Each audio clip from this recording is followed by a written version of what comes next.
Hi Raj. Hi, am I audible? Arre, wonderful.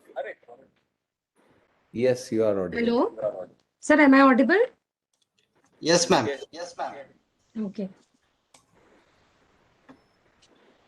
Good evening, sir. Good evening. Good evening, Shazia ma'am. Is there an audio delay? Yes, there is some echo from your end. Okay, so I don't know why there are two WebEx meetings that have started. That must be the reason. Is it better now? Yes, Yes. better. Good evening, sir. So I've Yes. joined from my browser. It's okay. Sagar, Sagar. am I So, no, audible? no, It's okay, sir. then just try to share your PPT or whatever you do. You have a PowerPoint?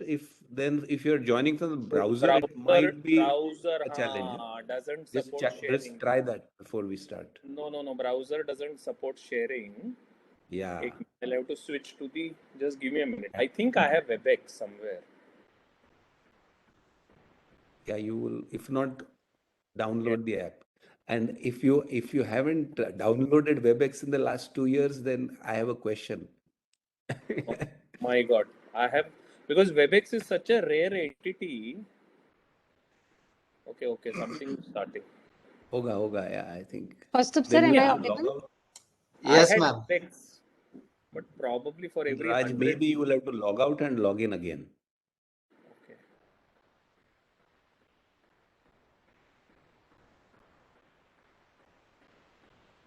Hello, Sagar, am I audible? Yes, ma'am. You're Yes, you audible. are. Yeah. I think has he logged off? And he will probably log back in.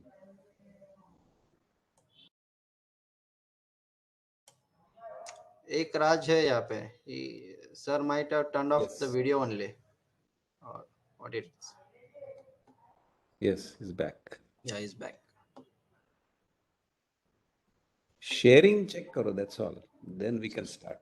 वही बोलो. Saying open system preferences. Now what will I do here? Deepesh, एक minute है head on पर don't. There will be a window. उधर टिक करना पड़ेगा. तो Cisco नीचे ही है. Tap, mute, stop video. Browser से अगर जा रहे हो. नहीं. Security and privacy में जाएगा. Okay. Privacy. How do Is I it a allow? Mac? Yeah, it's a Mac. So there will be a window in front of Cisco for allowing sharing. System preferences. No, it is asking me to allow apps below to record the content of your screen even while using other apps.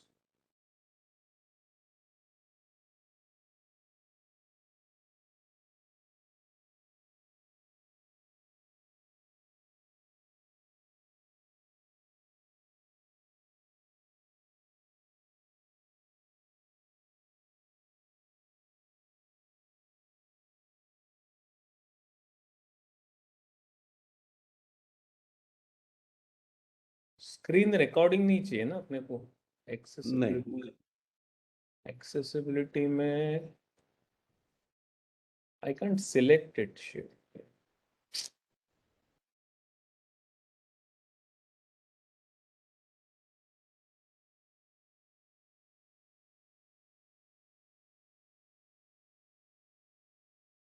एक minute down.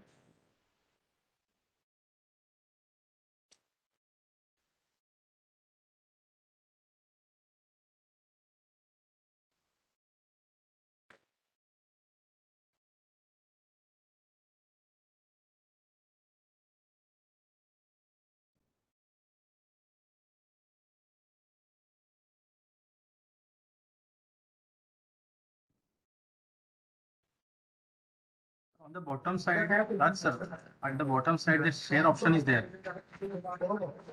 No, but I can see the share option, but it shows open system preferences. Okay. Sir, before the sharing, you. Okay. Wait. 1 second. I got it. Asking for my screen password. Unlock.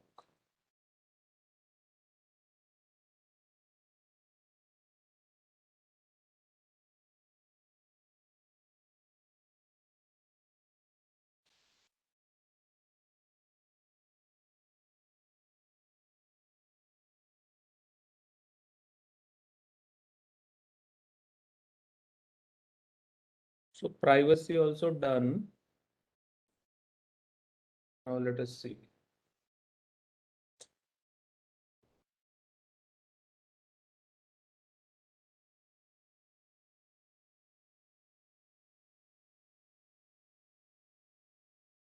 Actually, my heart sank when I saw the WebEx.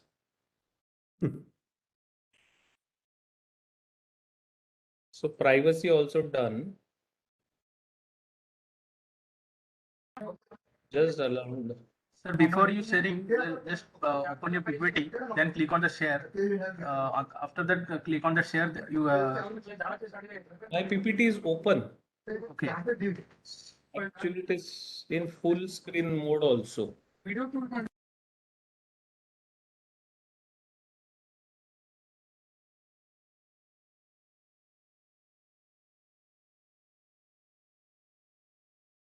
It again says open system preferences. Allow WebEx to share your content. Grant access in system preferences. Open system preferences. When I open system preferences, I have checked everything. Accessibility also has WebEx. Screen recording also has WebEx. Everything is checked for WebEx.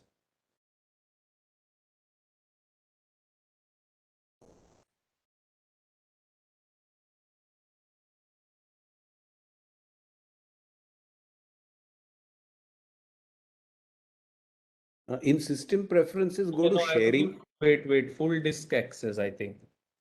No, go to sharing.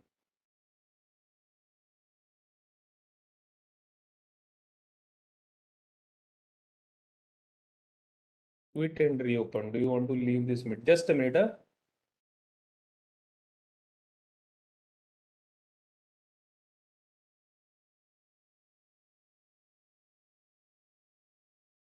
Maybe yeah. WhatsApp, but yeah, Maybe last option. last option. Yeah.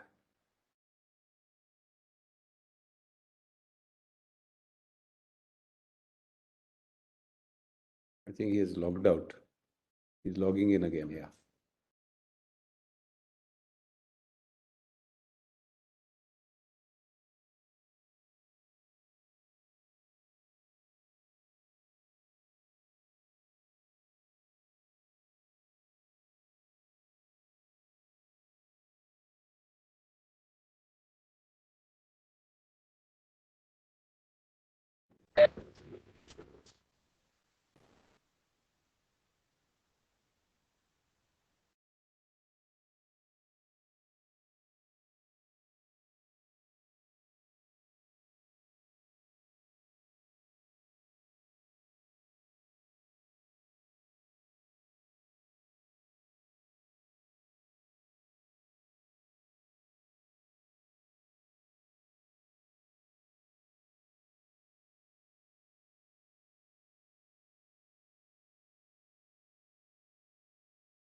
Raj, are you able to share? Are you able to hear me?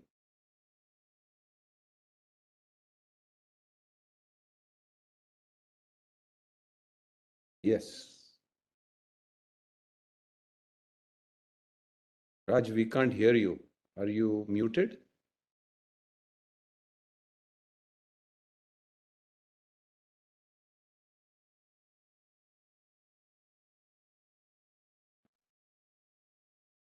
Okay, video is also running, audio is running, right? Yes, yes. Audio, we can hear you. We can't see you. You can't see me. At least I can't. I can see the video is on, audio is on, share is on. Okay.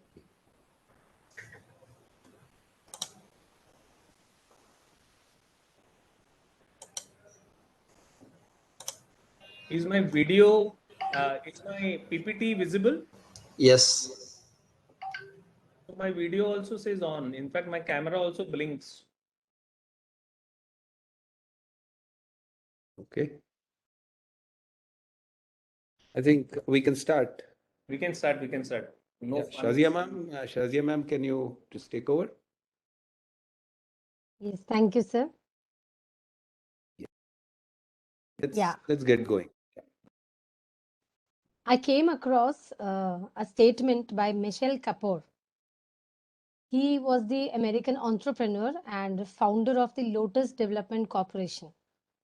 He said, entrepreneurship is not only a mindset, but a skill set. Good evening, everyone. I, Shazia Khan, welcome you all to the session on achieving problem solution fit and product market fit, organized by Innovi, the Innovation Lab of V School, Mumbai. Students, we live in a VUCA world where things change quickly from normal to new normal and new normal to now normal. Only adept business leaders and entrepreneurs with the required mindset and skill set would be able to crack the success mantra in such markets. At V School, we not only strive to skill the budding managers, but also to prepare future global citizen leaders. Our group director, Professor Dr. Uday Salunke, always says, leadership is not about positions, it's about actions. So taking these words in actual spirit, we look forward to the gurus who can train the young minds to hone their skills and take impactful decisions to benefit the global community and society at large. We are privileged to have with us today Mr. Raj Bhat as the guru of this trade. A brief about his, I should say, magnificent personality. I could gather few lines. So students, I would like to tell you a little bit about his personality. Sir is an advisor with Catalyst, which is a technology business incubator, TBI, at IIT Mandi, Himachal Pradesh. Sir has been guiding entrepreneurs for over 3 decades now, and it is still counting. Sir had been a practice head, entrepreneurship education with Vadwani Foundation. Sir was chief evangelist at enterprises.in. Also, Sir was the founding member and managing director of the entrepreneurial enterprise Webware Technologies Private Limited. Sir was chief mentor at National Entrepreneurship Network, NEN, as we all know. Sir is a computer engineer too, and he had been a project manager with Godrej and Boyce Manufacturing Company and also served Wipro Technologies. Mr. Bhatt's areas of interest include entrepreneurship education, leadership councils, growth stage mentoring, knowledge management, just to name a few. And students, we take pride in informing that Mr. Raj Bhat is an alumnus of your own V School. He is from 1989-1991 batch. Sir, we extend a warm welcome to you for gracing this event with your presence. The topic itself, achieving problem solution fit and product market fit. This sounds very intriguing and very interesting. So we look forward to an insightful session ahead, sir. Over to you, Raj Bhat, sir. Okay, thank you, Shazia ma'am. Thank you, Professor Dhargalkar. I think of all the things that you told about me, I'm really proud of the fact that I am a V School alumni. Probably a bit, from the older generation, as you can see from my overall demeanor. But nonetheless, I've always believed that the thing that refreshes me most, and I've shared this with Professor Dhargalkar also, that the most refreshing aspect of the work that I do is when I get to address, students from the V School. I have had a fantastic relationship now for almost 30 years. The time I first stepped in as a student with Dr. Salunke, then coming back to do a course for entrepreneurship for students. I think I did it for about 2 or 3 years. So I have some very fond memories of interacting with students of V School. Let me tell you, I mean, I do this now for a very, very long period of time. I have traveled to 9 different countries and conducted over probably, I don't know, I don't keep account, but probably over 1,000 sessions in the last 12 years. But having said this and having seen a lot of students, I feel students at V School are blessed to have such a wonderful environment uh, around you.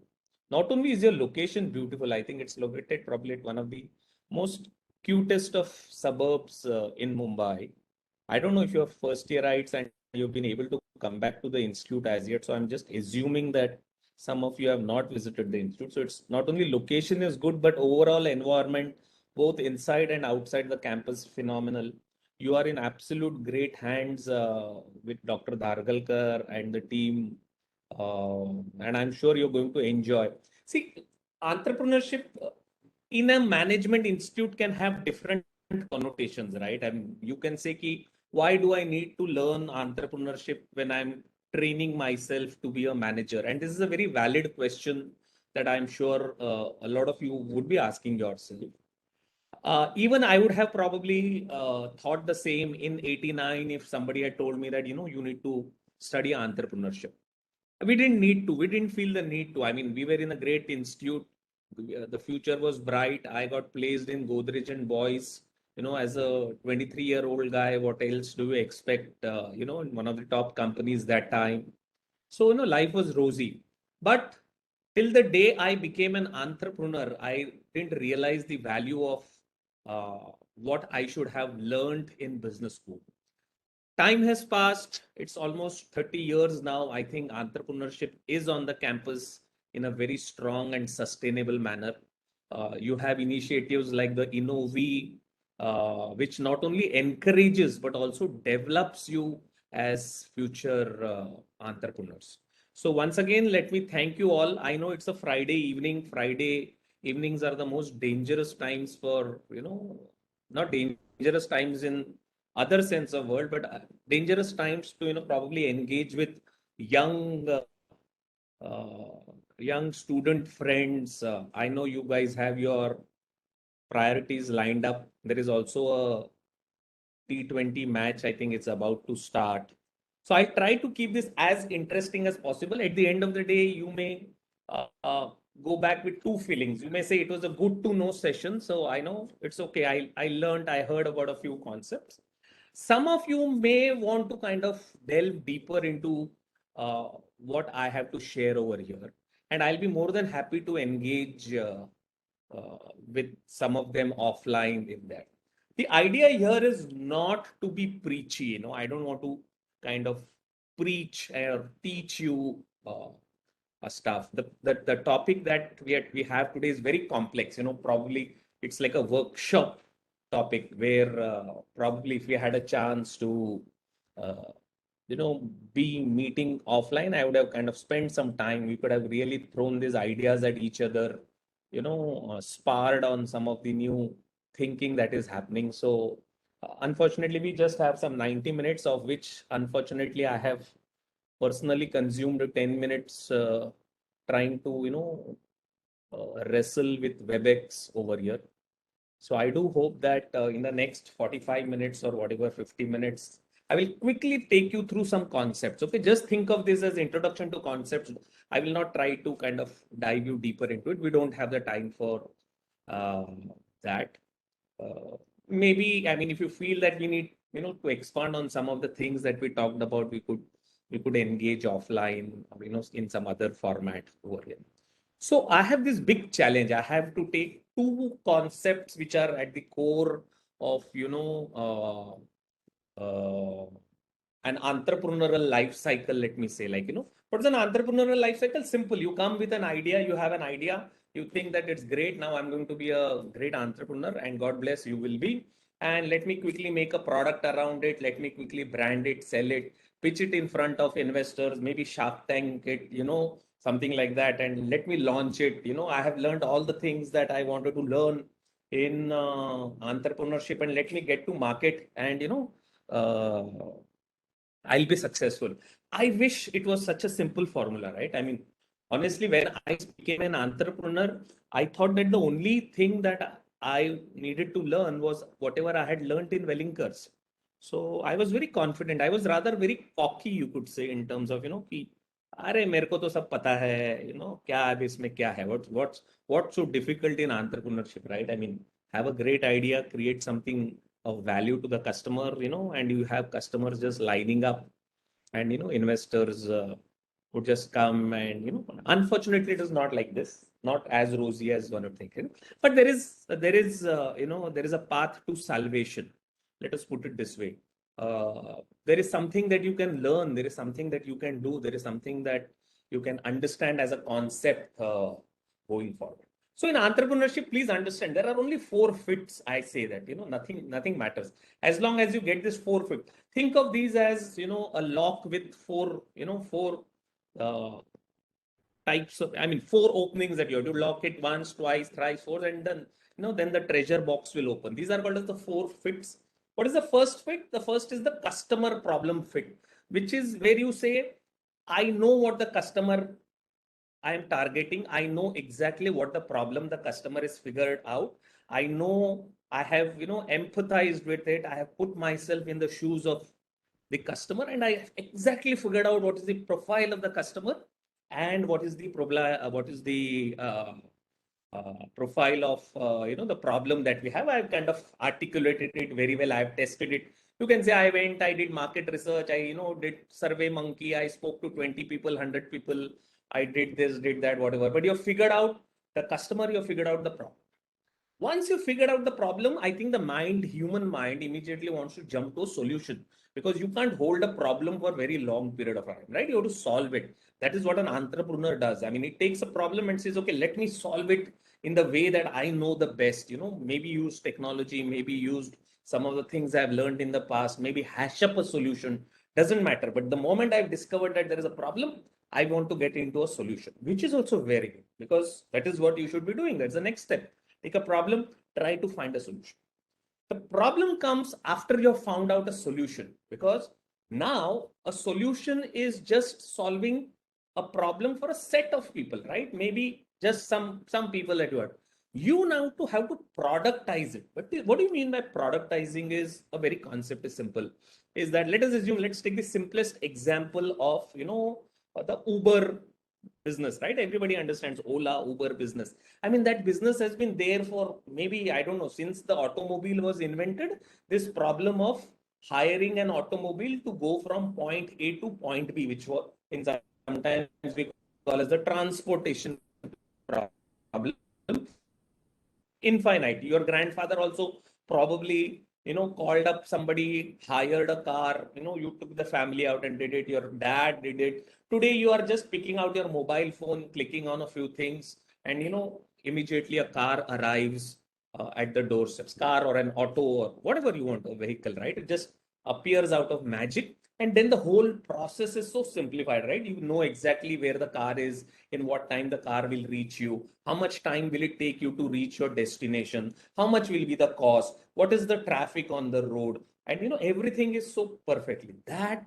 the solution, remember, the solution was getting a car to take you from point A to point B, which you figured out. Okay, I need a driver, I need a car, I need somebody else who's going to kind of do this. When you productize it, it becomes an infinitely bigger scope, right? Now thousands of people without intervention seamlessly do the same thing that you have done, and you have suddenly found out that you have been able to expand the business. That is the beauty of a product fit. Most of the time the solution product fit is the function of the technology that you use. Okay, so technology makes it easier, but technology is not the solution. Most of our time we think that, let me build an app. The app is not the solution. You have to figure out the solution And to make that solution work, you have to build an app. Okay, so always think like this. Most of the time, students come and say, I'm going to make an app which will connect so and so to so and so that person. I'll make an app that will make these things possible. I'm going to build a drone that is going to do that. All is fine. But whether it's a drone, whether it's an app, those are only technological platforms. What those platforms do is the solution. So from the solution product fit comes the biggest challenge, where you take it, right? I mean, you were probably, king of your own city or king of your own whatever marketplace, and now you suddenly have to expand it to the whole world. Imagine, everybody remembers the Facebook story, right? It became an instant hit on the Harvard campus because it was something that people quickly related with. There was a harvard.edu ID that people needed to just get on. Everybody was interested in figuring out what everybody. So Facebook becoming popular on Harvard was not a big deal. Facebook now becoming popular on other campuses with the same speed was the product market fit. That means you found out a product, you found out a market that that perfectly matched. Okay, so these are the four fits that matter. People will talk about so many other things in and around this, but believe me, if you boil down successful entrepreneurship mantra, I can say that you need to figure out this four fits: customer problem, problem solution, solution product, product market. Once you have this, it is absolute nirvana.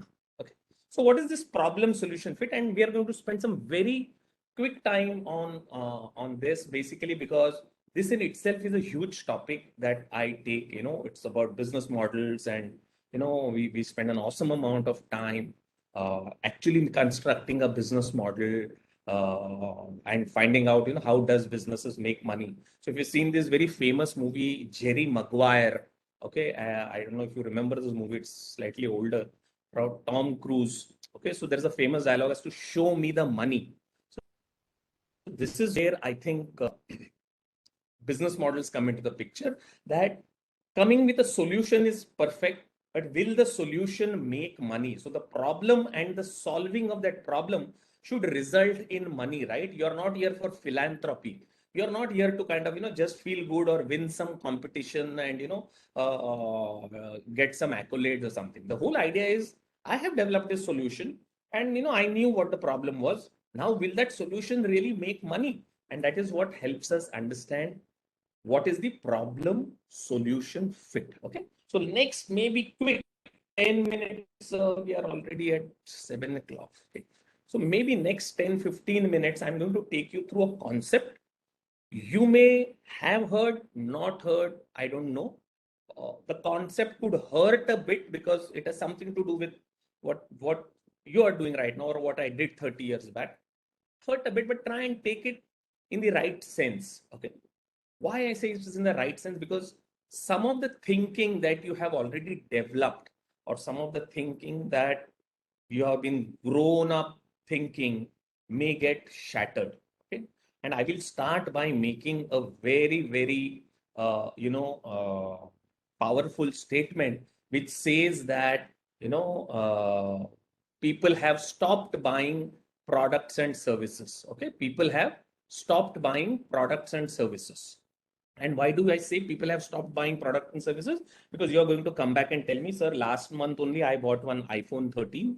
And you would say, ki last 2 months back, my father bought a new car, whatever, or we bought something else. So people still buy products. I go out on the street and people still buy a lot of products.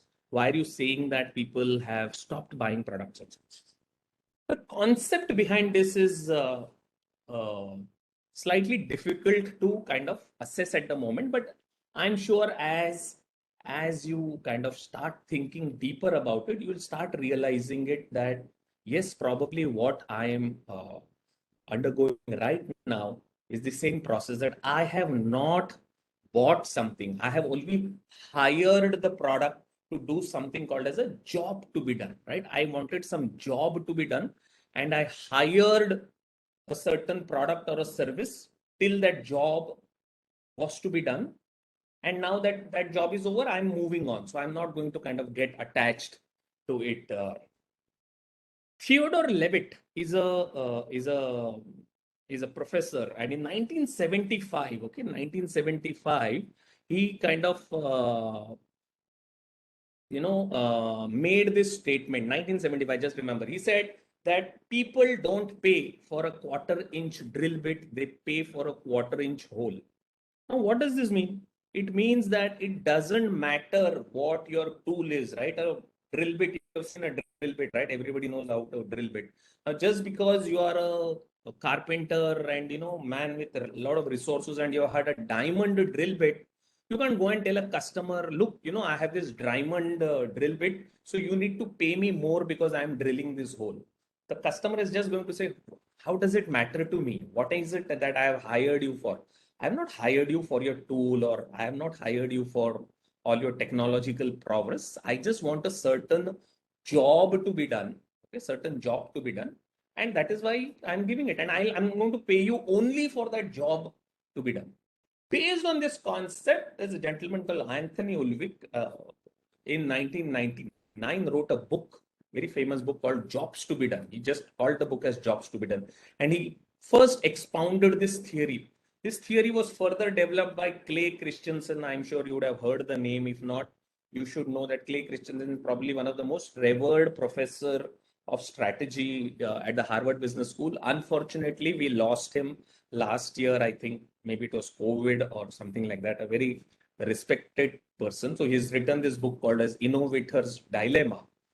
Since you are, part of the innovation program at B School, I think you will get exposed to what Clay Christensen did, and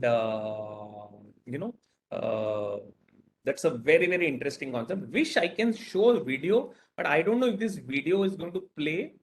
If it doesn't play, doesn't matter. It's not going to be a killer, but I'll just try and play this video, okay? Because this video actually helps me explain this concept to you better.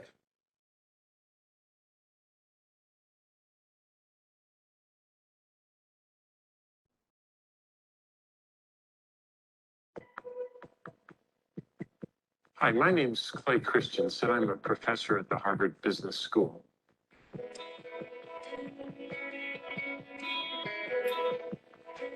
I brought with me a set of puzzles, all related to innovation.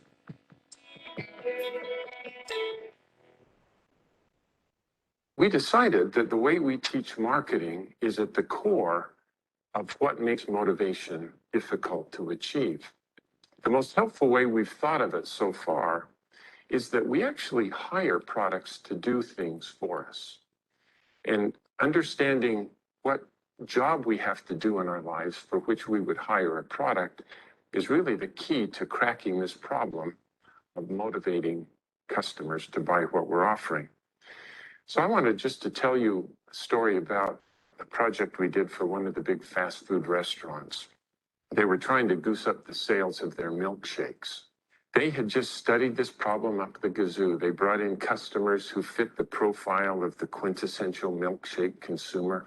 And they'd give them samples and ask, could you tell us how we can improve our milkshakes so you'd buy more of them? Do you want it chocolatey or cheaper, chunky or chewier? They get very clear feedback. They would then improve the milkshake on those dimensions, and it had no impact on sales or profits whatsoever. So one of our colleagues went in with a different question on his mind, and that was, I wonder what job arises in people's lives that cause them to come to this restaurant to hire a milkshake. So we stood in a restaurant for 18 hours one day and just took very careful data. What time did they buy these milkshakes? What were they wearing? Were they alone? Did they buy other food with it? Did they eat it in the restaurant or drive off with it? It turned out that nearly half of the milkshakes were sold before 8 o'clock in the morning. The people who bought them were always alone. It was the only thing they bought, and they all got in the car and drove off with it. So to figure out what job they were trying to hire it to do, we came back the next day and stood outside the restaurant so we could confront these folks as they left milkshake in hand. And in language that they could understand, we essentially asked, excuse me, please, but I got to sort this puzzle out. What job were you trying to do for yourself that caused you to come here and hire that milkshake? And they'd struggle to answer, so we'd then help them by asking other questions like, Well, think about the last time you were in the same situation, needing to get the same job done, but you didn't come here to hire a milkshake. What did you hire? And then as we put all of their answers together, it became clear that they all had the same job to do in the morning. And that is, they had a long and boring drive to work.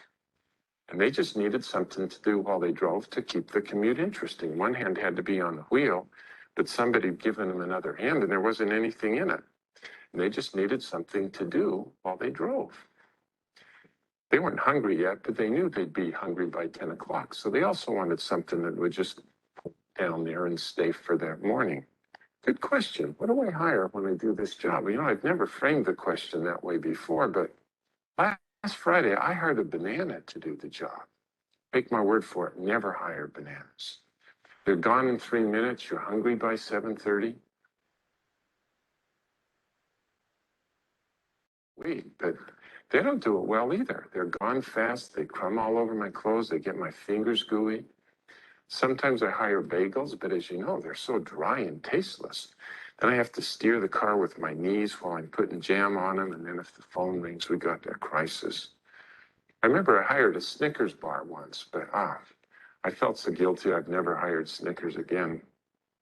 Let me tell you, when I come here and hire this milkshake, it is so viscous that it easily takes me 20 minutes to suck it up that thin little straw.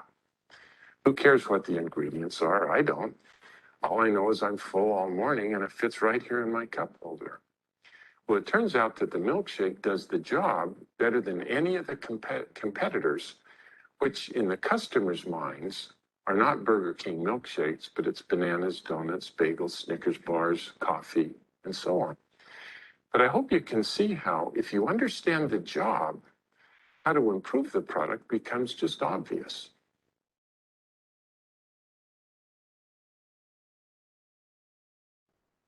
So why is it important for us to understand, what is the job to be done?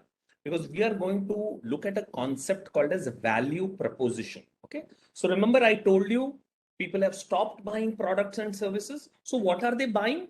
They are buying something called as a value proposition. So in this Clayton Christensen video that you talked about, it's a very famous experiment called as the McDonald's, milkshake experiment, where McDonald's was trying to, increase the sales of milkshakes. And then they realized that people were not drinking this as milkshakes. They were drinking it as something that they wanted to, use while driving to work. So it didn't matter on the taste. It didn't matter on what it was. Just people, as long as it was fitting in your hand and you could, drink it. So instead of improving the product per se, improving the product and trying to make it, because that's the first thing that we want to do. The moment customer says, no, I'm looking for something better, you want to improve the product. Instead of improving the product, if you find out what is the value proposition. So what McDonald's had to simply do was make the existing milkshake thicker and make the straw more smaller, so that, people could take a longer amount of time to, take that milkshake and go.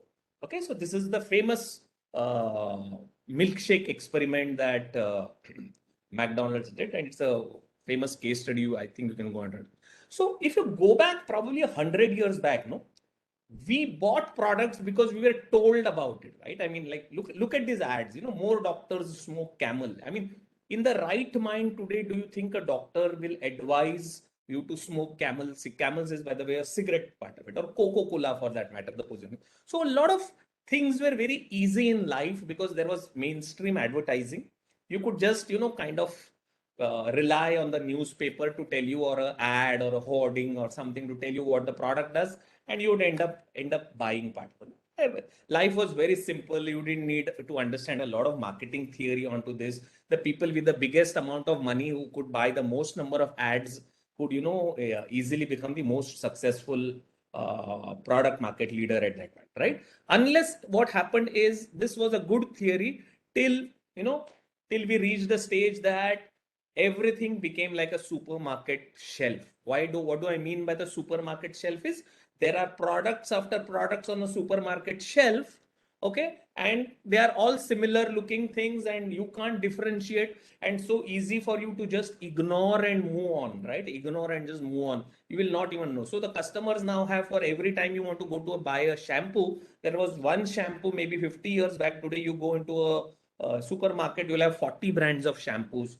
50 brands of soaps, for any product category that you can think of today. Everything has become a supermarket. So difficult for us to understand customer, to stop the customer and tell him, look, hey, I'm trying to sell you something. Please wait, please listen to me, please, buy my product. This has become the life today. So we need to kind of move beyond. And especially why it is dangerous, can you imagine, like, companies with multi-million dollar budgets find it difficult to get customers attention. What will happen if you are a startup? Okay, so my talk here will border always on the startup aspect of business, right? And I'm sure in such a large audience, not everybody is thinking about startups and not everybody is wanting to be an entrepreneur, and I get that. But please understand that, life at a startup can be exciting and difficult at the same time, right? So just as a startup, you don't have enough money for anything, and now you are wanting to kind of get customers' attention. So what do? So startups become very smart. They kind of try to go beyond and understand what is it that the customer is buying. See, there has been spectacular failures, not by small companies. Small company failures, you forget about it. Gone, dead. Nobody documents them. Nobody's over. But look at some spectacular failures. Google Glass, the phone that you see at the bottom is a product called as Motorola satellite phone. The product on the right hand side is an Apple Newton, which is a disaster. And the most glaring, disaster of all was this product called as, Segway, and it had a terrible history about it. Wish we could spend some more time on understanding why Segway failed. But these are spectacular failures by large companies. So what do? What we don't know is the fact that people, the same fact that I mentioned, is people are not buying products and services, people are merely hiring them.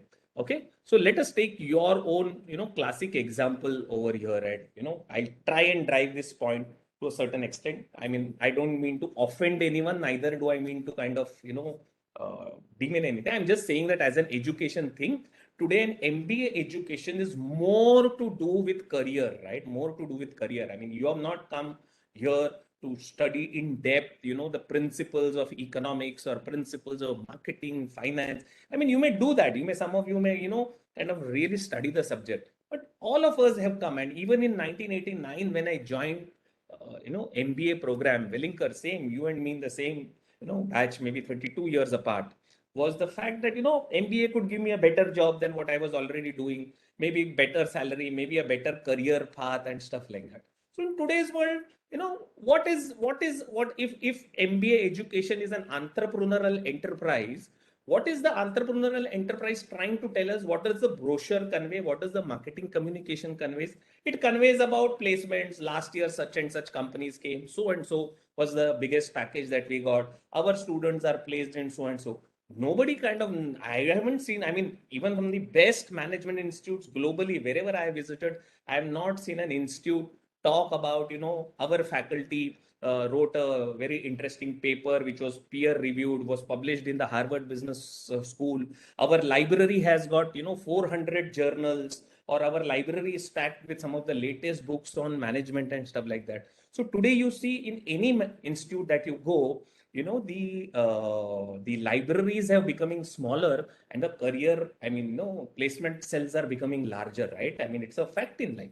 So whether it is an higher education, whether it's an Apple mobile phone, people don't buy Apple mobile phone, which is like what, 5 or 6 times more expensive than a regular premium phone, because it has better features or the sound quality is clearer or the video. No, it is aspirational in nature, right? When you buy an Apple product, Apple has figured this out. Apple knows that you're not buying a mobile phone. Apple has long time given up on trying to beat you on features. There are other phones who will tell you that their camera is better. They will tell you that their memory is better. They will tell you that their display is better. Apple has stopped doing that. Apple knows you're not buying, when you buy an Apple phone, you're not buying a mobile phone. You're buying an aspiration. You're buying something that you want to show off. You want to do that. Same thing with, say, foreign holidays, right? when we were young, we used to always go on a holiday, come back, and then tell people that we went to Delhi, we went to Agra, we saw the Taj Mahal, and blah, blah, blah. Because somehow we were always conditioned to tell us that, go on a holiday, don't tell anyone before, or, there might be some problems during the holidays. Once you come back, you can go to school and write a essay, what you did in the summer holidays. What is happening today? Even before we, start the journey, we start clicking selfies and posting, saying happy to, excited at Chhatrapati Shivaji Maharaj terminus, excited to go to France, whatever you want to. Even before you start, you already want to do that. And the moment you are on a holiday, you're not looking in, you're not taking in the sights, you're not taking in, what is happening. You are first taking a, let's assume you go to France, you want a selfie with the Eiffel Tower. Fair enough. So you want selfie with the Eiffel Tower. Even before you have had a look at the whole Eiffel Tower, you want to click a selfie and send it to your friends. And in the next 5 minutes, you want to check how many of your friends have actually, liked that post or commented on that post. If they don't like it, if they don't have not commented in the next 5-10 minutes, you start feeling miserable. And then you tell, Arey yaar, what was the big fun? I spent so much money coming for these holidays and none of my friends are, recognizing me. So are you trying to get what I'm trying to sell here? The product is different from what is actually being bought. Okay. Same thing is, my favorite example that I sometimes use is that the Domino's pizza doesn't sell pizza, or Pizza Hut doesn't sell pizza. What Domino's sells is a concept called as, or a value proposition called as convenience. Okay. And Pizza Hut sells a product called as experience. So that is why you go to Pizza Hut, you feel so good. There is a bell, there is the ambience is very good and, lovely part of it.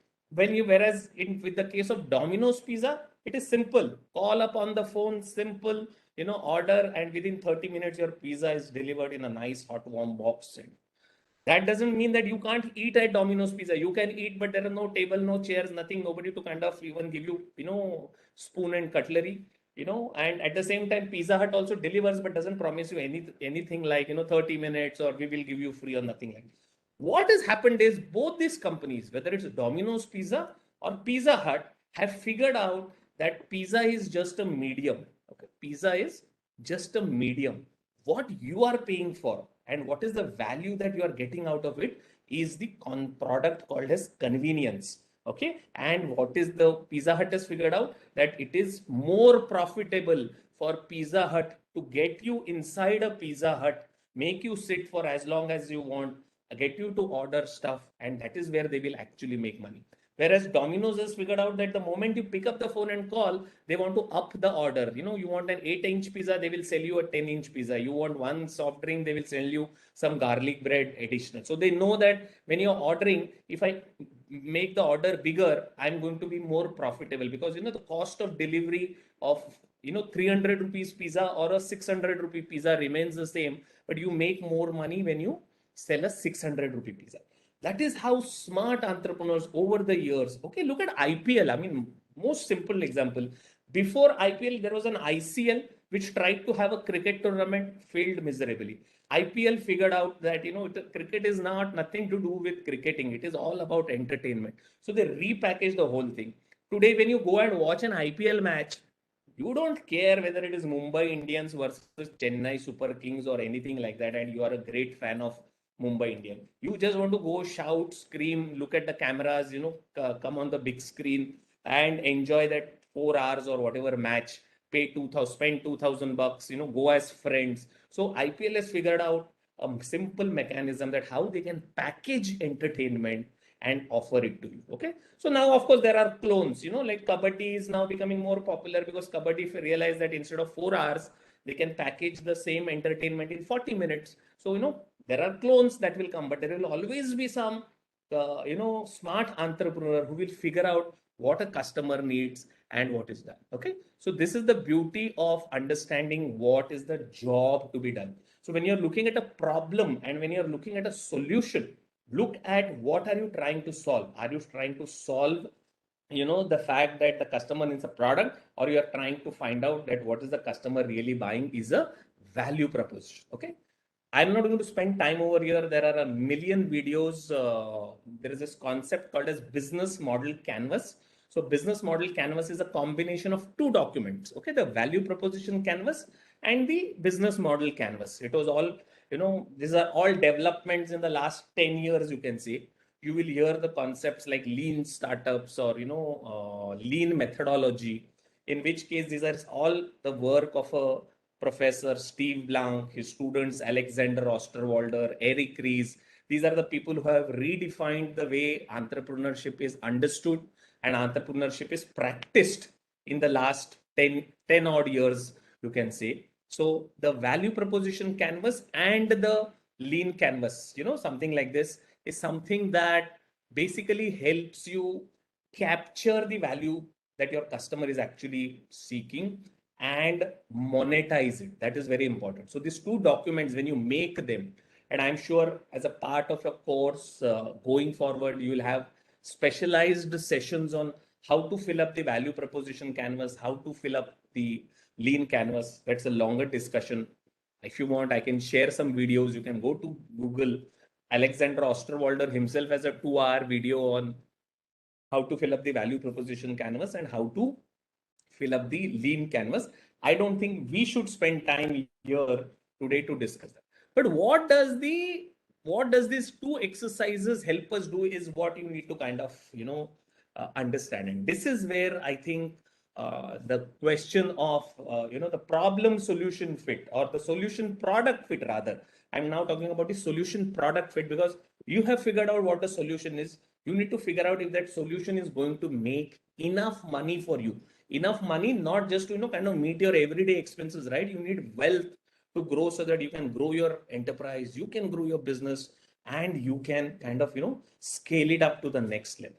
So what does this business model basically means? It basically means you need to put your customer persona at the center, the core person who's going to pay you that check. Okay, like for example, in the case of an MBA education, the customer is the parent of the student. You are a consumer, right? You have joined this course, but actually who has paid for it? I hope so. I mean, some of you would have paid from your own pocket, in which case you are also the customer and the consumer. But strict definition of a customer is somebody who writes the check, somebody who takes the money out of the wallet and pays for it. Okay, that is the customer. So you need to focus on that customer persona. So I'm sure that as an institute, if I set it up, I'll make sure that the parent is very well informed, is treated well when he first visits the institute, he or she given enough presentation on what it is. Then we tell the value proposition that, look, if you send your kid to our institute, our place, this is what it will happen. He will have a foreign placement. He will have a placement worth, whatever it is. So it's career at the end of the day, right? You're not going to sell to the customer the fact that, we have 3 trimesters, we have 6 subjects in each trimester, we have so and so faculty teach this particular subject. That is boring details. Nobody wants to hear that. Everybody here wants to hear about what the value proposition. You find out that's a value proposition. Most importantly, what are the key resources that you need. Yes, you need a placement cell, you need great faculties, you need a great alumni, you need a proper system by which the semester is conducted over. These are key resources. Just imagine that you're running a restaurant. Okay, what are the key resources? The people who supply you the kitchen material, right? Whatever, chicken, vegetables, milk, oil and stuff. These are, then there is people who supply you with kitchen equipment. They are also your key resources. People who work in the kitchen are your key resources. Your waiting staff that you have, the stewards and all, somebody looks after them, that is your key resources.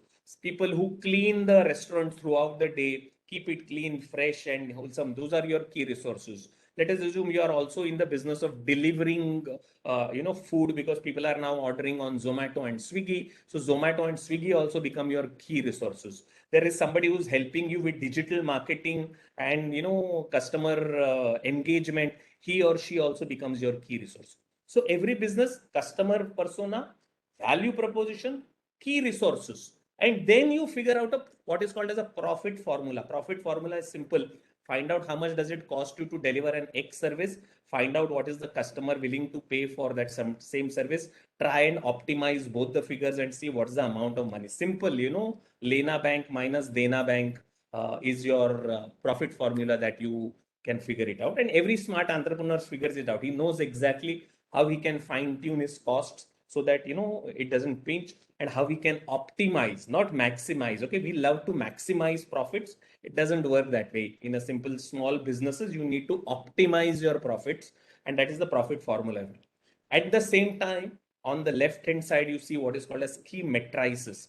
That means at every point of time, just like you have joined an MBA program, and you need to figure out whether you are doing well in that program or not, right? So what you are doing is you are kind of, relying on your marks, on your tutorials, on your professors' feedbacks, on whatever, and you are actually benchmarking yourself and saying that yes, I am doing very well in this. So same thing is with key metrics, right? In a cricket match, remember there's a concept called as asking rate, right? I mean, if you're playing and you have X number of overs and you need to score Y number of runs, so immediately you do a computation and say, okay, my asking rate for this match to win is so and so many runs per, you don't use metrics like, oh, I scored so much runs and that scored. That is, post facto analysis data is not metrics. Metrics means how do I measure something in line right now, today? How do I know I'm successful? How do I know I'm kind of, on the right track? Once you figure this 5 blocks, believe me, filling up the lean canvas, filling up the value proposition canvas is something that, that can be done. Okay.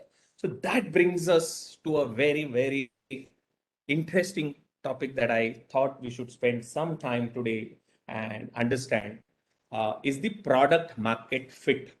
In simple terms, for people who don't want to get into entrepreneurial jargon, this is a small introduction to what is called as a developing a marketing strategy or a go-to-market strategy. These are some of the terms you will hear and say, sir, what are you talking about product market fit? I will say when I talk about a product market fit, I'm talking about you thinking through on, what is my go-to-market strategy. Now that I have a product ready, I did the value proposition canvas, all the other rudimentary things you have done. We are not going to talk about what is the brand going to be, what is the positioning statement. That's all things you will learn in a classical marketing class, and we don't want to get into. Of course, you know that there has to be a brand.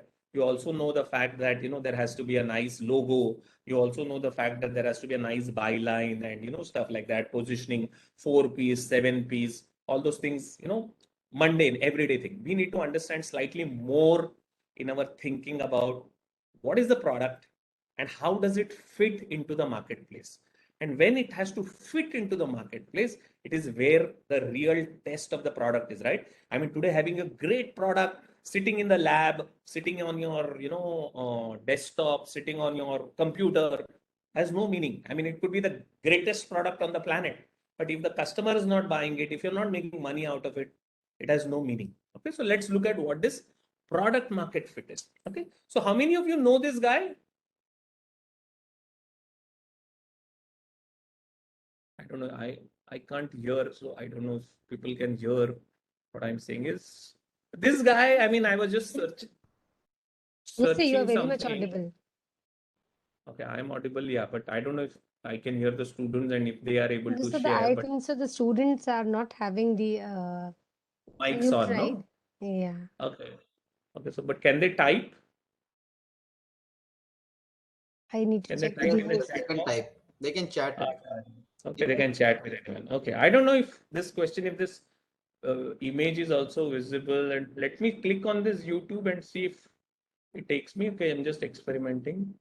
We could see the previous video, sir, and So we we could hear Yeah, got your one voice. response. We got one response that Bhuban Yes. Padekar. Badekar, yes. Yeah. If Who knows you is how much influence you have. if you were Who in you my are class, I is how would much have given you personality you a. have. Now think about this. The entire education. Is this visible? YouTube video? No, sir. No, not visible. White We screen can is see there. the white screen. Yes. And we can just hear the audio, but white screen is there. Okay, so now I Maybe know if what. you replay it from the beginning, it will help. I think so. There's a No, lag, I no. feel. I think I have to stop sharing the Microsoft. Uh,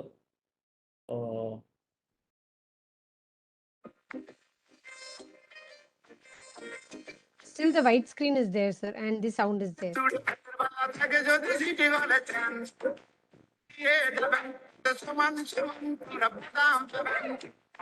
sir, the video is not, we cannot see the video yet.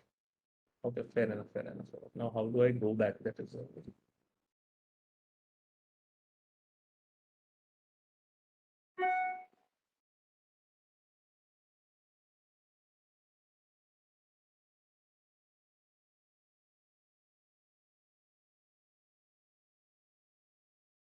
okay. Am I visible now? Yes, sir, we can see I you am now. visible, but you can't see the video. So earlier I could see only your slide, your screen. I couldn't see you. Now I can see Yeah, you. so the moment I start sharing, I don't know. This WebEx is, I mean, I'm not adept at using WebEx.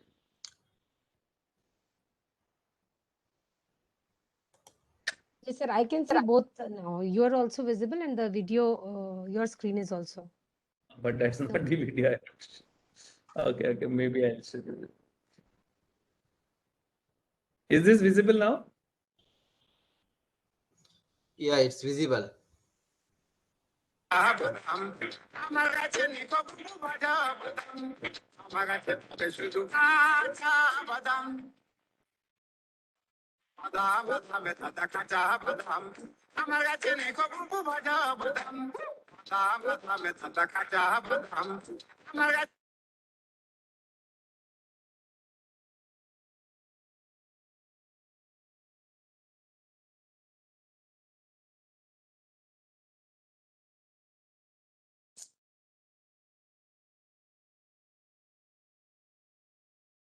So anybody wants to tell me why I shared this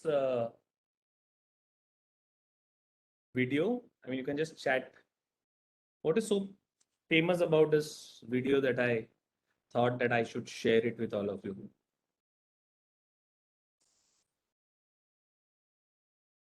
Bhuvan Badhyakar, right? Whoever said that is right. His name is Bhuvan Badhyakar. Till about 20 days, or maybe I don't know, 1 month back, he was an absolute unknown entity. Nobody had heard about him. He is a small peanut seller in some remote village in Bengal. And then suddenly today, he has a video which has got about 3.8 crore, views. Okay, and that is something that is I found was absolutely phenomenal. Was why did something like this happen? I mean, and what do we do this? What do we do this to make sure that it happens with our brand? And why can't we kind of use something like this to make it successful, right? Is this visible now?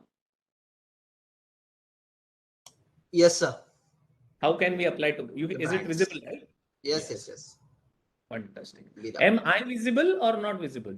So I think there's a WebEx call, like when you share the screen, that the video of the speaker is off, I guess, technically. God bless.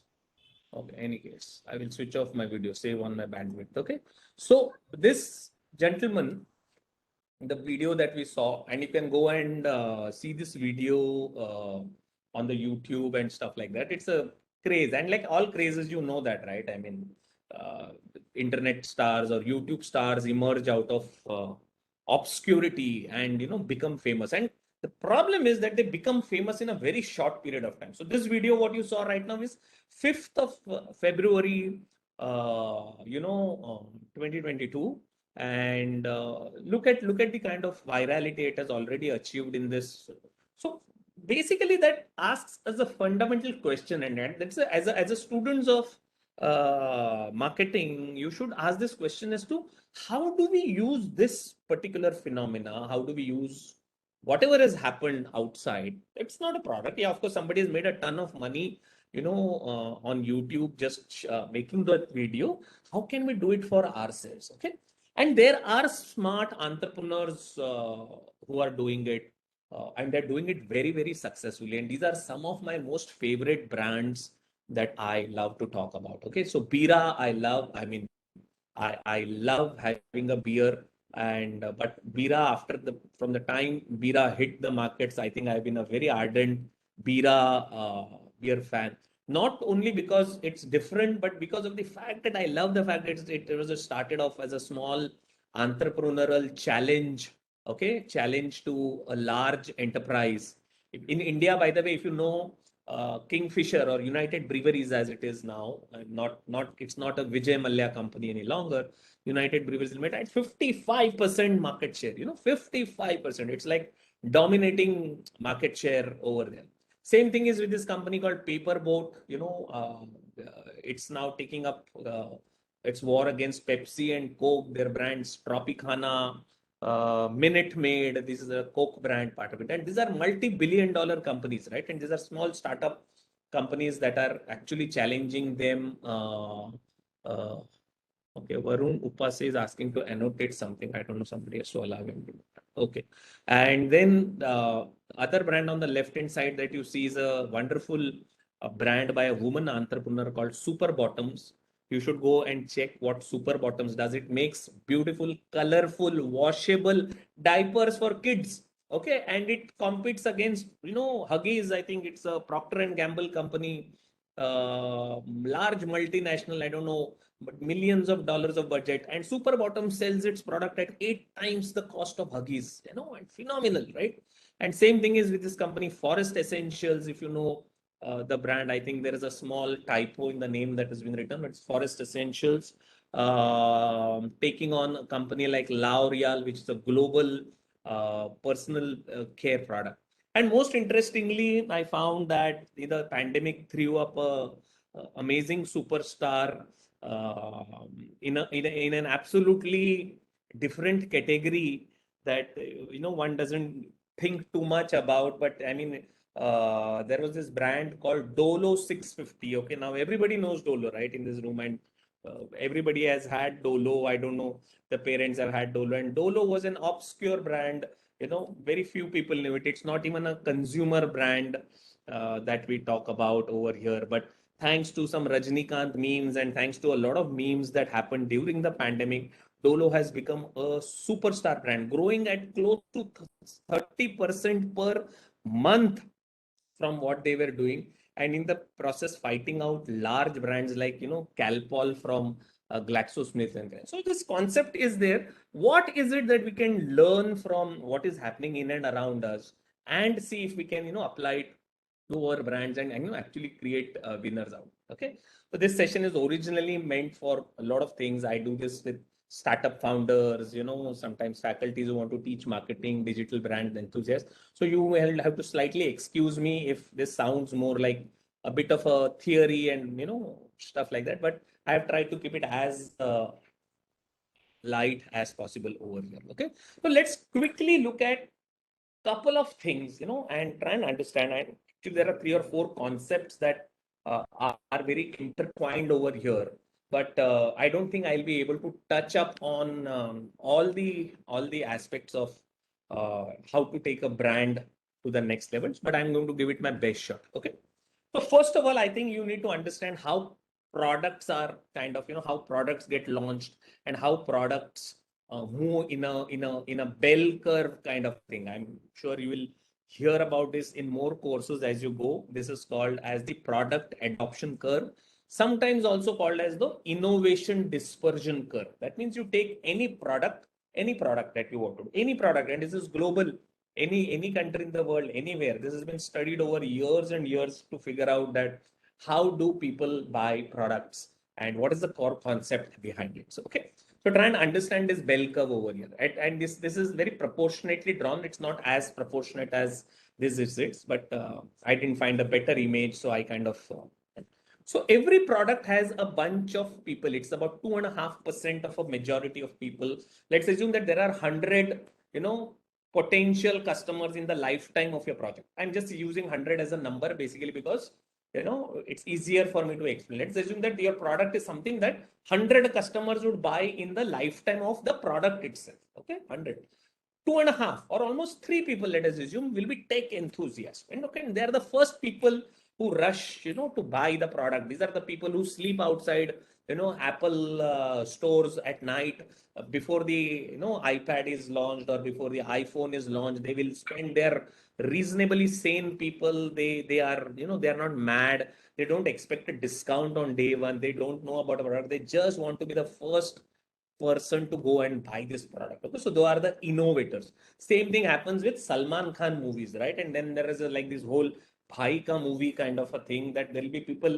It could be as a stupid a movie like Tubelight or a Bharat or something like that, which is absolutely ridiculous, and people will still line up and be that Friday first day first show because it is Salman Khan movies. I don't care what the product is. I don't care whether it is a good movie or it's a bad movie. I don't expect anything. It is just innovators who buy. Okay. Then after innovators comes the next big chunk of people who constitute about 13.5%. Okay. So between innovators and early adopters, you have about 16% people who are early adopters. Early adopters are not as enthusiastic as a tech guy. They're not innovators. They don't sleep outside the Apple store or something like that. They will probably go on a Sunday, and once enough number of people have bought it, and there has been enough buzz created around the product. These are the people who have something called as a FOMO effect. What is a FOMO effect? Is a fear of missing out. These are the people who think that if I am not seen as the first person to buy this product, then I will miss out on something, and they want to buy the product, and that these are called as the visionaries. So 16% of your market, usually any product you can get. So you can typically look and say that I have launched this amazing app. I have launched this something to do with a health app. I have launched something to do with a meditation app. I don't know, whatever it is, app that you have launched. I mean, I know of a student who launched an app that could help other students find out what are the turfs available, on Saturdays and Sundays, and they can go online and book, the turfs. Everybody books turfs. Students book. I have a son who's probably your age guy, and he and his friends want to play football on the turf, so they go about booking those turfs. So this is an app that does that. So usually, typically, a lot of enthusiast people will initially buy. What happens is once it moves beyond this, there is this concept called as a early majority. These are the people who constitute about 34% of the market, and they are the people who actually uh, take the product mainstream. So once you're crossed into this early majority, you can say that, my product is now become mainstreamed, and I have some acceptance about the product. Then will obviously come the late majority people who want to buy a product at a small discount or something. So typically, let me give you an example of iPhone 13. Okay, once the phone reaches iPhone 13, the conservatives want to buy an iPhone 12 or an iPhone 11. Basically because they know that between 12 and iPhone 13 there is not much of a difference, but now iPhone 12 is available at 50,000 rupees cheaper than what it was when it was first launched. So these are the people who will follow the pragmatist but at a later date and do that. And the last are the skeptics. They again constitute about 16% of the tail of a product adoption curve. And these are the people who typically, let us assume that if I give an example of Avenger movies, like my son is a tech enthusiastic, so he went first day first show to watch that Avengers Endgame. Okay, and he was like all excited, super excited. I think he paid a 4 times the price of the tickets to be the first day first show guy to buy it and all that. I have watched it only when it came to me free on Disney Hotstar, and I said, okay, now I'm going to see it. So all of us are different at different points of time. Like for example, I may be a tech enthusiast when it comes to buying an Apple product, and my son may not be a real tech enthusiast because he can't afford to buy a new product over here. So he'll typically buy an iPhone 11 when an iPhone 13 has been released. Skeptics are people who do something that unless like the pehla wala phone band nahi ho gaya, didn't stop. I mean, these are the people who came to mobile phones when the government stopped making those push button phones, and the push button phones went out of fashion. So these were the people who were forced to come in. Same thing is with online payment. I had a Paytm account, I remember almost 6-7 years back, when there were hardly anybody using Paytm, but I was like a tech enthusiast. Yeah, it's good that you should be able to pay, transfer money from one person to another using Paytm over here. Today, what are the laggards doing? Laggards are still trying to pay by cash. They're still trying to avoid the GPay. They're still trying to say, yeah, maybe I should not be using the computer. I'm so worried about there. So unless they are forced to do it, the laggards don't do it. So this is a typical product dispersion curve. You and I can't change it. No amount of smart marketing, no amount of phenomenal scoring 98 out of 100 marks in a Wellinger exam is going to change this bell curve. It is going to remain, okay? It is remain there, whether it is an Apple as a product or whether you want to sell anything which is off the street right now. The same bell curve concept exists, okay? Jeffrey Moore in 1991, and this is very long back, okay, predicted that life is not as that smooth. It's not that from you simply get innovators, and from innovators you get to early adopters, and from early adopters you can get early majority, and this is all nirvana. It doesn't happen like this. So life ऐसे smooth नहीं जाता है. ऐसे नहीं कि सलमान खान का movie यहाँ पे आ गया फिर एक दिन हिट हो जाएगा फिर ऐसे जाएगा. ऐसे नहीं है. What happens is there is something called as a chasm. Okay? Chasm is this big scary chasm. It says that after a certain amount of while, most products fail to get into the mainstream majority, fail to make it over here. Think of it as a big gap in the marketplace. That explains the majority of failure of any any new product or anything that comes over. That also explains why this chasm crossing is one of the most important things in that as a marketeer you can do is help your brand or help your organization or help your product, okay, cross this chasm. So as a marketing manager, as somebody who's in charge of a brand, as somebody who's entrusted with this task of making a product successful, you need to understand that you will also fail. No amount of marketing budget. Salman Khan movies are not, that Tube Light or that Bharat or I don't know, some latest recent movie also some flop. It's not that they spent less money on marketing or, whatever it is. There's this chasm that we talk about is a very, very scary part. And you need to figure out it. That is the challenge for everyone out here as to how do I make my brand cross the chasm. Okay. Now I will quickly go over because it's a very detailed topic that I don't want to spend too much time. But I need to cover at least one more concept before we kind of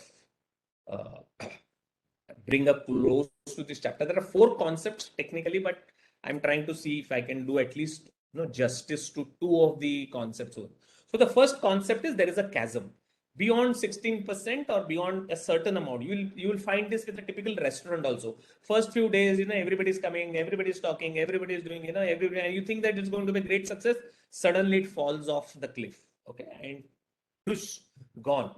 So many success stories, overnightly you felt. Fasos, I remember Fasos had come as a company and everybody thought that they are going to change the face of, food retailing and how that part of it, come and gone. Now repackaged and rebranded into something. Whereas large companies have, successfully crossed this chasm. So what is the first reason that there is a chasm that exists is when you move from the 16%, which are very tech enthusiasts, very easy to reach out to tech enthusiasts, right? I mean, tomorrow you want to start up, let us assume, let us assume that in a college you want to start up, you want to start up a baseball, baseball tournament. Now, baseball is something not which is, popular. Cricket is a different story. Cricket has, its own, what I should say, attraction and people who already know about. But let's say baseball, or you want to start some baseball, you'll immediately find that there will be some people, because there are some people hidden. They always used to love, they follow American baseball. That's so the moment you start saying that let us start baseball, these enthusiasts will come out of the holes and they will say, okay, let us start it. Let us do it. So these are our early adopters who are very willing to kind of, take it up. These are the people who are also willing to risk some money. They said, okay, yaar, theek hai, let us start something on this part of it. Doesn't mind if, we don't have it, but let us all come together. So typically we see that we get very early success in our product. And then we say, wow, it looks like now everybody is going to play baseball about it. It doesn't happen that way. Okay. So what happens is the majority that we talk about is not a homogeneous market. Okay. Very, very difficult to think about, the majority as one homogeneous market who thinks alike or, does alike. No, the majority consists of layers of market that looks like a homogeneous market. Okay. They are pragmatists. They want to buy the product. They will look at an Apple 13. They will say, yeah, it is a good product. A lot of people are talking about it, but I need to kind of make sure that this is the right product for me. They want to rationalize stuff. They are looking for more data points. They are looking for more confirmations. They say, okay, it looks like a good product. Everybody is buying an Apple 13. I mean, everybody is buying an Apple Watch 7. But for me to buy, and for a lot of majority of me to buy, I need some data points. Okay. One, because I don't believe that, the product is fully functional. Maybe it is just a trial basis, and I don't want to be the guy who's going to fall for a demo kind of a product, right? And you will say, no, this product is getting ready, abhi iske features aur aane baki hain. This product is ready. I'm going to say, wait for it. I'm not going to buy it. I need more rationalized. Okay. So what should you do as a strategy in these cases? There are 3 strategies, and I'm going to quickly touch upon them. And you're going to learn about this, right? It's a part of your marketing course development, I hope, in the future. There's 3 strategies that you need to kind of think when you go and talk to this major market, which is the early adopters. See, early adopters are also the people who pay you full price, unlike the late majority products who will expect some discount from you and then say, yaar, abhi main iPhone 12 discount mein milta hai, so can I get an iPhone 13 on a discount? So, and laggards are useless. I mean, laggards are like, they will buy an iPhone 6 when an iPhone 12 comes into the marketplace, right? They are like the last, I mean, throwaway price mein jo whatever, you're getting it. Like, for example, I'm a laggard in movies. Even when that movie was freely available, Avengers, I took my own time to watch that movie. So laggards don't make us really the profits that we're. The early majority gives us great amount of profit. So to get into this early majority, you need 3 strategies. What are the 3 strategies? One is called as a beachhead strategy. I'll talk about it in a minute. Then there's something called as a whole product strategy and the bowling pin strategy. Okay, beachhead strategy means beachhead was a concept that was used during the Normandy landings, where the whole coast of France was captured by the Nazis, and the Allied forces wanted to attack. So they picked up Normandy because that was the place where they had the highest chance of success.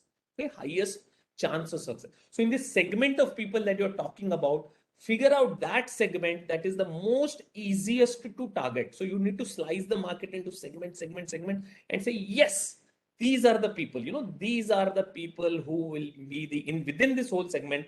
These are the people who will buy this product from me. So it's called as a beachhead. Early majority, some don't,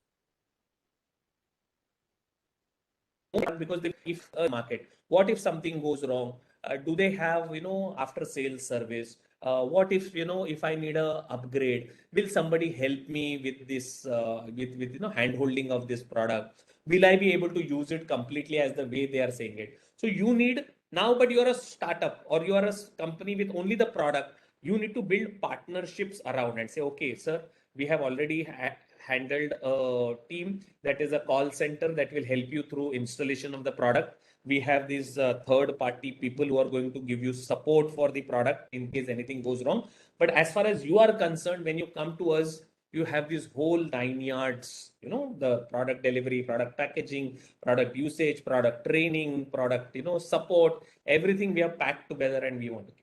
The bowling pin strategy says that when you design this, something like this, the beachhead strategy and the whole product strategy, you need to keep them all aligned so that when you start your marketing campaign, so that when you start, the actual going to the customer, they're all lined up like a bowling pin. So in a bowling pin, remember, if you line the pins very well, then just one ball will knock out all the pins over there. So your marketing strategy, when you have found out the segment that you want to target, then you've kind of packaged your communication entirely thing, you want to roll it out in the form of a bowling pin. Okay, so this is how the cross image chant. This is from a book. Anybody interested can refer to a book by Jeffrey Moore called Crossing the Chasm. There are videos available on YouTube. You want to not read the book, please go ahead and watch this video. Okay, so I will show you this very interesting video that I hope we have time. Do we have time? 5 minutes, ma'am? Yes. Yes, yes. So to take this concept forward, I thought this wonderful video should be more useful, and then we can stop there for Q&A kind of a scenario. Just a minute.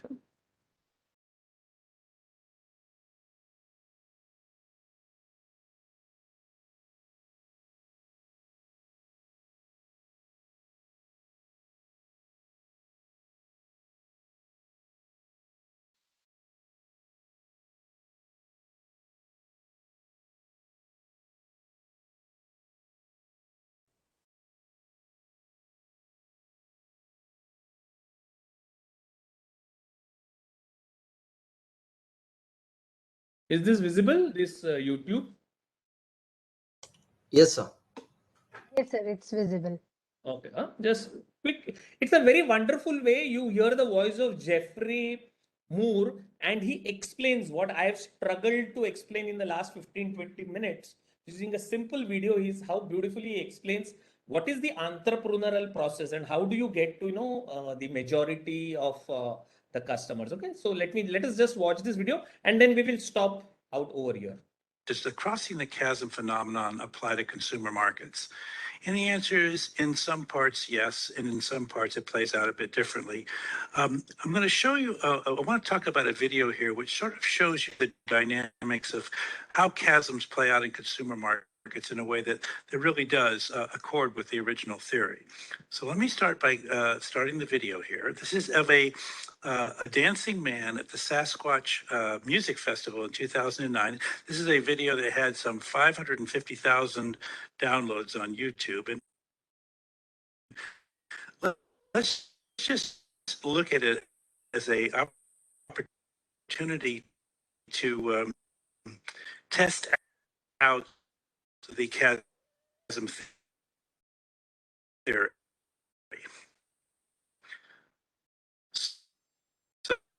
So here he's demonstrating how one can really get into this music, admittedly through his own personal interpretation, but he's definitely doing it. And if you'll notice, the people around him, they're studiously ignoring him. Girl walks by him completely, makes no eye contact. Another person, nothing. So he's doing it. He's not stopping. Now he's trying to recruit somebody here. You guys come in and play. No. Maybe my fly was down. Anyway, that was an entrepreneur being rejected. And does he hang his head in shame? Does he quit? No. Look at him. He's absolutely committed to his entrepreneurial exercise. This is the right thing to do. He believes in himself. He believes in what he's doing. But again, nobody is buying his act. But he's not stopping. He's got other moves. He's working it. And so we're almost a third of the way through the video. Now think about this if you're an entrepreneur. You've had to stay true to yourself for a third of your entire effort, and nothing's happened. Now look here, all of a sudden we've got a second person. This is his first customer, probably a technology enthusiast. If you'll notice, they're equally gifted at dancing. Both of them are definitely more with the head maybe than with the body, but they're doing it. And the second guy is in. He's like many early customers. He's at least as enthusiastic as the entrepreneur, and he's even copying some of the moves. And we got another one. Now we're still, if you'll notice, this is still nerds, frankly. We're sort of like Big Bang Theory for three people. There are no actual women involved yet, but we're doing something. And everybody's, guy's now so excited he's willing to go. Up here come two more. So now we're getting, this is beginning to look like a party. And now look, two women come in. That's the practice. Practice people want to stay out until it's safe to go in, and then they all rush in. And now what we're watching is, in which case, more and more people start pouring in. It's harder and harder to people sitting down, and realizing they've kind of actually missed out here. They're still being true to their conservative roots, but look at the crowds of people coming in here. And all of a sudden, we now have the equivalent of a whole new market that never existed. Look, people on the other side are noticing them. This is the entire market fruition. And this is what entrepreneurs dream of creating as they go forward in life. And remember, the first third to a half of this phenomenon took place with just one guy sitting dancing in a field, trying to get people to buy in and now you can't even see that guy. It's become a mass movement. Whereas, as the video says, it just takes one person to get the party started.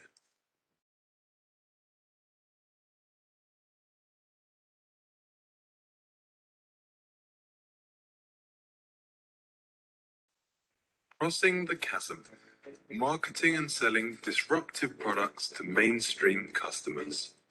A video by Warren Bhat. Innovators face it. Okay. Thank you so much. I know I could have gone on for another hour's time here, but I also respect the fact that we are all on a tight time budget and it's late in the evening. So I did try to use concepts in this session today. One of the concepts that I actually wanted to talk was in an entrepreneurship, the type of fits that you need to figure out. And then from that fit, how do you go to a problem solution fit? And from that solution product fit, which is where you create the business model around it. Just having an idea, just trying to create a product, just making a product for the sake of product. No fun, right? I mean, unless you figure out what is the profit formula, how are you going to make money? It's very easy to say that my mother makes, the best pizzas. So I can beat a Domino's pizza, I can beat a Pizza Hut hollow and stuff like that. Most people start with this enthusiasm and then they realize that you are actually making a pizza, whereas Domino's has figured out a long time back that pizza was not their product. Pizza was just only a medium to deliver convenience, right? So whenever at 4 o'clock in the evening you are hungry, you don't go to a Pizza Hut, you call up for Domino's, because that's the way your value proposition is what you are paying for. But if it is 4 o'clock on the evening and you are in a mall wanting to meet friends, then you don't call for a Domino's pizza. You actually go to a Pizza Hut, sit with your friends and then consume that pizza, because now you are not paying for pizza, you are actually paying for experience, right? So this is the two difference. But the moment you try to make a better pizza, you will fail, for the simple reason is people have stopped buying products, they are only hiring something. So unless you have a very strong value proposition that is better than what the other competitor is offering, you may fall into that chasm. And that was, I think, the key learning for this evening. Thank you so much. I really appreciate the time, the effort that Dr. Khan, Dr. Dhargalkar, and Sagar and everyone has put here. I do hope that there were some key takeaways from this session. And if there are any queries, I'll be more than happy to connect with you. Yeah. So just students must be interested in the sessions, but just want to ask that we also have the accelerator program running. Pre-incubation lab is there in V-School. And students are quite interested in building up the startups. So, but how to go for market test means what many of the people are such as having their queries with it. Yeah. So the concept in startup is that you never build a full product. Yeah. Okay. You never build a full product. We have a concept called as minimum viable product. Okay. What is a minimum viable product? It is not a full product. The problem is most of the times at startups, and this, I'm not making a very generalized statement, I'm giving from my own experience, in that most of the time we make a product and then we go about finding out customers for that product. Yeah. And then we realize that customer wanted something else and not this product, right? So it is just imagine that, you have made a key, you have made a key, okay, and now you're trying to find out which lock will open. So how many locks you have to try the key before you find the right lock to be open? The lean startup methodology that we promote, lean startup methodology says that you don't build product until the customer actually tells you what he or she has in mind. Okay. And then you constantly keep on talking to the customer. See, Amazon, if you go to Jeff Bezos, he will tell you even today, Amazon, he says that unless we have 10,000 experiments that we conduct every day, we can't be sure if we are doing the things right. Okay. Yeah. Facebook, if you know, Facebook in India, Facebook in Bangladesh, Facebook in Russia, Facebook is it's different. More or less, it looks to us as the same thing, but Facebook is trying to still experiment and figure out what is the best way by which to do it. So large companies also today don't claim that we have a perfect product. They always say we have something called as a minimum viable product, something that a customer is happy using now. Maybe 2 years down the line, if the customer wants something else, we will change whatever we want. So that agility has to be built in. The ability to constantly engage with customers is the most important thing. Most of the time, as entrepreneurs, as innovators, we want to sit in a lab, think about a product, and then go out and try and sell it to a customer, which unfortunately in today's world, I told you that everything is a supermarket shelf now. Just because you have a product, there are 10 other products already something like this, in the marketplace. Yeah, thank you, sir. I think the question is answered. There's one question from Amay Vangankar. How do most startups fail to find product market fit? So it's like that. Yeah, because they didn't understand this concept, that there was this concept called chasm, right? Yeah. So the moment you know that there is a chasm, just think that you are going in the dark and you don't know that there is, there are the steps that you are climbing that you are going to fall. You are bound to fall, right? Most of our time we think that life is very linear. Just because I have got good marks in first semester means I will get good marks in second semester. That means I will get good marks in third semester. So we all want to think that life is a very linear thing. It is not. Unfortunately, it comes to startups and large companies have failed. So it is not that only startups fail. Google Glass was a great product, no doubt about it. Technologically superior, much better, and it is coming from a company like Google. Extraordinary product. How many of us use Google Glass? Or how many people use Google Glass?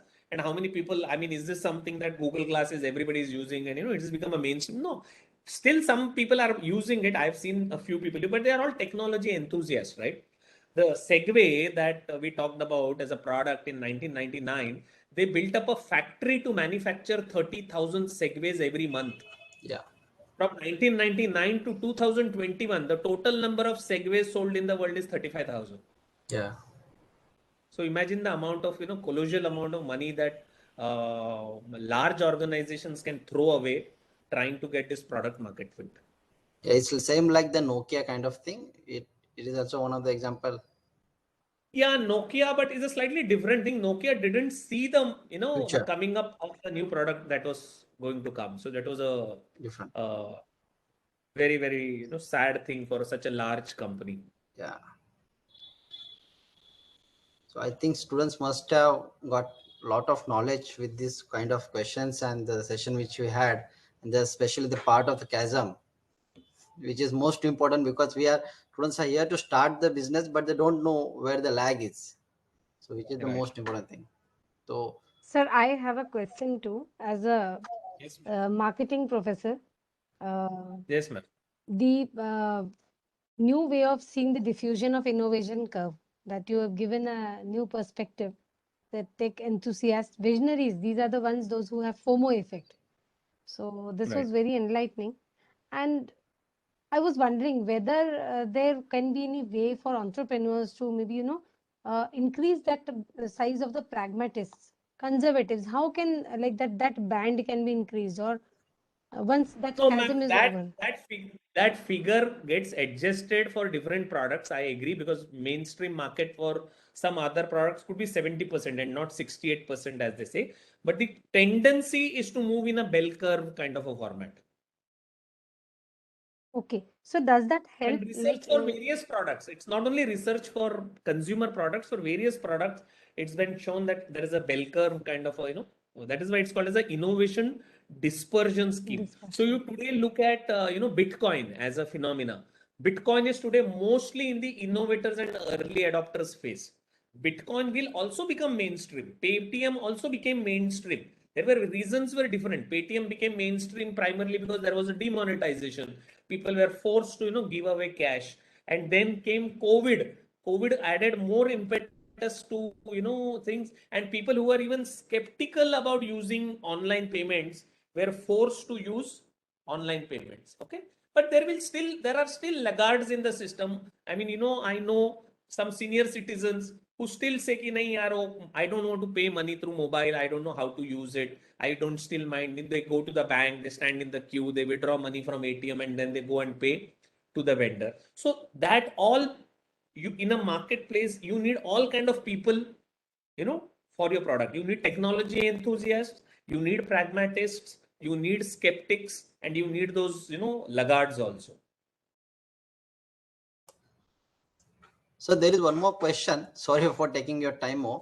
How can we create FOMO among our customer? What parameters should we consider? Okay, FOMO effect is one of the probably most widely studied subject today that we have. If we had continued with this lecture, I mean, further, we have a concept as to why things go viral, in which one of the things is that, what happens is the society around us, that we stay in a very networked environment all around us, right? Today, what I do is not something that I can get away by doing it in isolation. For example, I'm sure I am on this session already. Somebody has already sent probably a LinkedIn connect to me, and somebody has already taken this session and say I am attending this session. So whatever we are doing today cannot be done out in isolation. What happens in a FOMO effect is, FOMO effect gets created by the early adopters. Okay, they get created by the early adopters. Why they get created? Because early adopters have a different mindset. They want to do it, but they don't want to be the first one to do it. So typically, you see a restaurant open. Let us assume that there is a restaurant and there is Hawaiian food. Hawaiian food. Okay. Now you will say, I don't know what Hawaiian food is, whether it is veg, non-veg, is a Jain variant available. I don't know what it is. Restaurant opens. You don't want to be the first one. You want to go, you want to taste the Hawaiian food, but you don't want to go and be the first one to go to the restaurant. So what happens? There will always be innovators. There will be somebody who will typically go on the first day. What he does is, he has the first thing to do is that he gives a feedback. See, the difference between an innovator and a early adopter is, innovator gives feedback to the entrepreneur and says, okay, in your Hawaiian restaurant, you should have done this, you should have done this, you should have played Hawaiian music, you should have, given this sauce and all.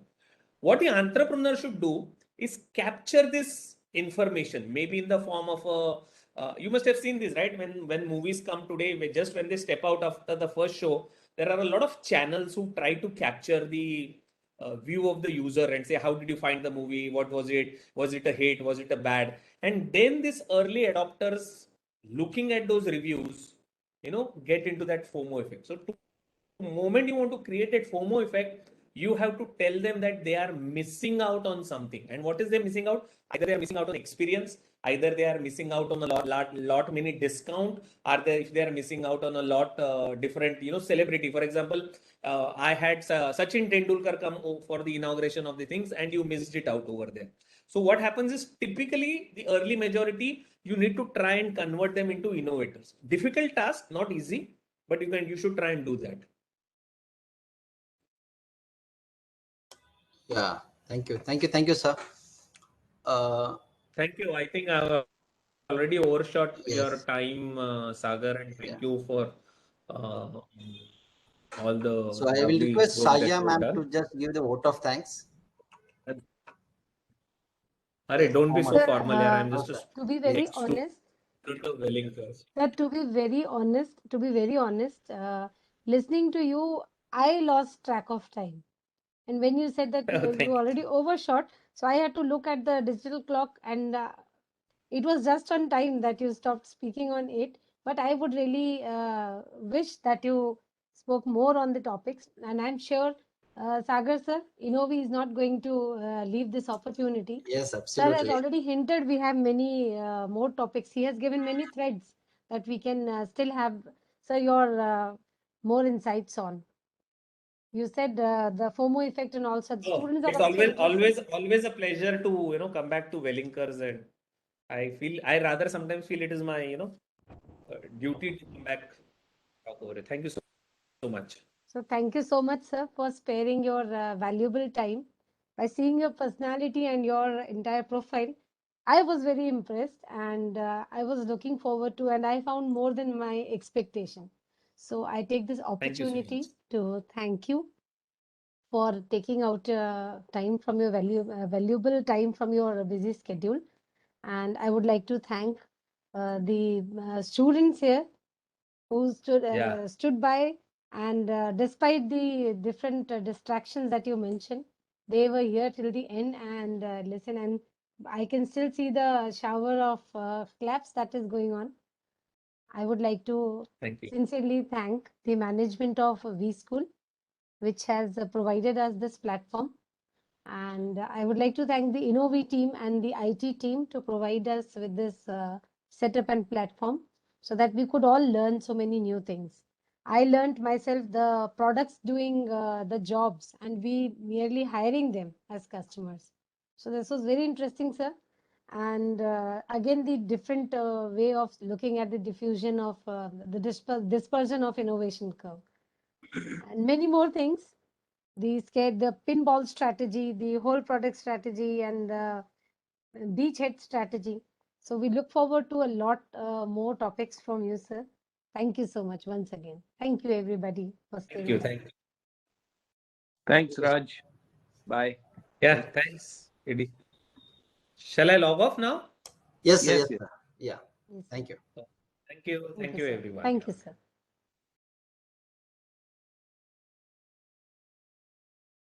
May I take a screenshot, please?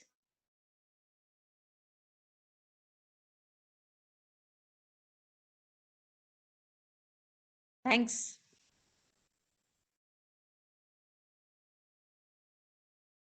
Thank you. Thanks, Dr. Shazia. Bye-bye.